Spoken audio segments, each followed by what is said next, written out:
Hey everybody, Ra's back. Ra's back. King of the... Sorry. Wow. I've been up a long time today. I'm here with my February wrap-up. I know. I'm starting to go off the deep end on these videos. I get whatever. Anyway, these are the books I read in February. I'm gonna tell you worst up. You know, worst to better, I guess. And I'm not really gonna talk in depth about each book. If you'd like to hear about a certain book, I'll try to remember that and do a independent review. And also, obviously, we have a dog, and he's very active right now. So that's his big head. In anything that happens is probably him. But anyway, okay. I read 10 books in February. One more than January, so doing okay. 2,778 pages. An average of 99.21 per day. My best day was 201 pages. And my average book rating of the 10 was 6.99. But there's a couple on here that really dragged it down. So, yeah. Okay. In 10th spot was a 1975 book called Wife by Bharati Mukherjee. 213 pages. I gave it a 4.57 out of 10.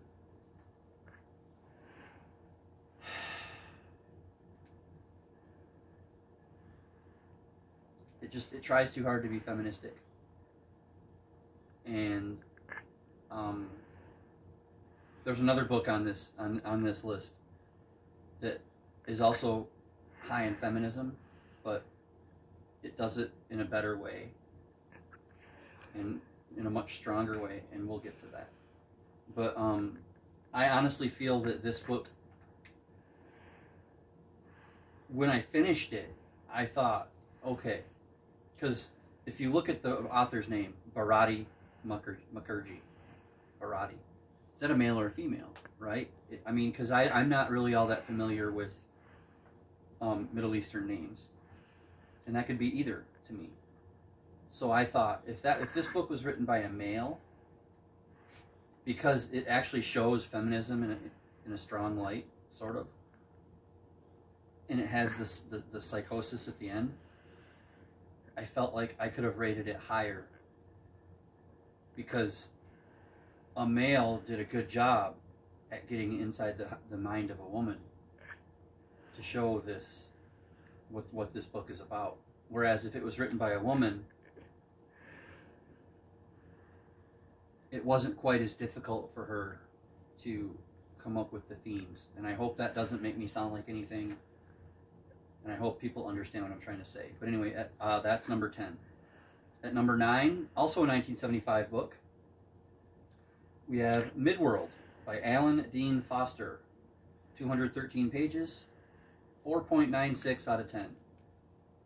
It's just a fantasy book. I'm not really into fantasy. Moving on. Number 8 is also a 1975 book. Richard Bolitho, Midshipman. What? 1975, the year of the duds. So far, yeah, it kind of seems that way, except that's where Bert Green's Barn came from, so easy. Richard Bolitho, Midshipman by Alexander Kent. 163 pages. I gave this a 5.51 out of 10. It wasn't bad. It wasn't good. It was just there. It's just people learning how to be midshipmen 300 years ago. if you know about Master and Commander, the Russell Crowe movie that was based on a book, this is kind of like that story almost, but from one of the crewmen's point of view. Whoop-de-doo. Okay, and then at number 7, we have a Read What You Own shelf book. 8 Perfect Murders by Peter Swanson. 329 pages. This got a 7.04 out of 10. Way better than the other Peter Swanson book I read, which was in my bottom 23 of 2023. So, number 6, another 1975 book. I read 4 1975 books in February. The Circus by Alistair MacLean. 192 pages, 7.20 out of 10. It's not... I mean, The Circus is tangential to the plot. It's more about espionage and the CIA doing their thing. I'm whenever I see that in a new trailer or whatever, I go bored, because it's just not my thing either. I don't care about the inner workings of the CIA. All right, top 5 out of 10. At number 5 was the GKBC book that we started the year with, The Colorado Kid by Stephen King. 197 pages, got a 7.27 out of 10. It's just, it would have been a lot better if good old Steve hadn't stolen his idea from something that really happened. And I don't want to hear anybody try and tell me it's about this little red purse that he talked about in the afterword. If you can read The Colorado Kid and not immediately think of the Somerton Man in Australia, then you're lying to yourself. Number 4 was a book of short stories, which was a shelf book. Straight Outta Deadwood by several different authors. 368 pages, 7.71 out of 10. Now, I will say this. Some of these were... It's straight out of Deadwood, so it's a Weird West. They go to the town of Deadwood at the time of, like, Seth Bullock and Al Swearingen, and they add, say, vampires or interesting ghosts and interesting weirdies. It's neat. But out of the group, I actually found 3 authors that I'm going to be looking into more. Travis Hierman, Cliff Winnig, and Jane Lindskold, who I understand has lots of books. So I'm kind of looking forward to that. Okay, now we're getting into it here. At number 3, the first book in the Bronte Project with The Daughter and I, Jane Eyre by Charlotte Bronte. 401 pages, 8.46 out of 10. That's all I'm going to say, because I think The Daughter is right near the end. With school and stuff, she reads a little slower than I do. So I'm not, all I have to do is read and do schoolwork or housework. So I'm not going to say anything else about Jane Eyre. We will be doing our own separate video on that, so that's coming. Mm-hmm. Number 2 was from the Reading List project with Kim the Paper Traveler, The Kite Runner by Khaled Hosseini. 329 pages, 8.54 out of 10. Honestly, everything in the Reading List has just been top-notch so far. I don't think I've had a single book in this project be rated less than, say, 8.25 out of 10. They're all so good. I'm worried that eventually they are going to go down, because I think I have to read Pride and Prejudice and Little Women, which I'm not looking forward to at all. But maybe I'll enjoy them this time, because I also wasn't looking forward to reading the Jane Eyre or, The Kite Runner, and it was fantastic.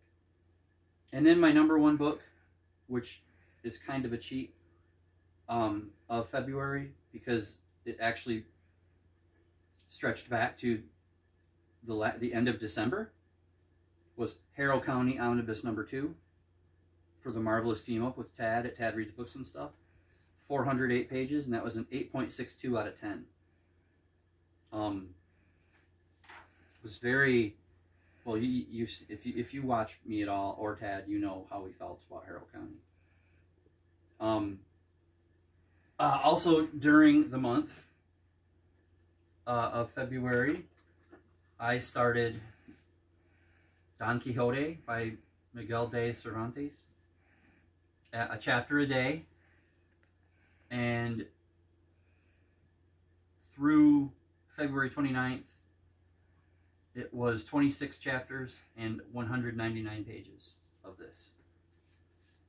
So I did that also in February. And that's a buddy read with Jen at Wicked Pluto. But that's my wrap up for February. I'm actually, yeah, okay. Last year I read a ton more by this point. I mean, I think I was already at 50 books at the end of February. And this year I'm only at 19, but my interest level is higher. It doesn't feel like I'm forcing myself, or, you know, it's a job. And my mental aspect, or my mental whatever, is in a better place when it comes to the reading. I mean, you know, I'm actually happy with the fact that I finished 19 books already this year, even though I'm not averaging 100 pages a day or 200 pages a day. And honestly, I haven't even hit 300 pages in a day yet this year. And that's okay. Whatever. For the daughter, whatevs. I'm gonna die after this video. He's lived a good long life. So that's that. Tomorrow you will see us again for a book haul. And then I think it's the Marvelous Team Up on Tuesday for Murder Falcon. That was for you, Tad, if you watch this. I guess until next time. Oh, I know it doesn't really matter to the people out there too much, but look what we got. We got a new toy. It's a Insta-Read meat thermometer. Our other one broke. Now I get to show them my Joan Baez record. It just came in the mail today. Yeah, well, no, that's in the book haul. Ha, fine. It'll be tomorrow. You can have a little section, okay? Mm. Aha. All right, until tomorrow, read more.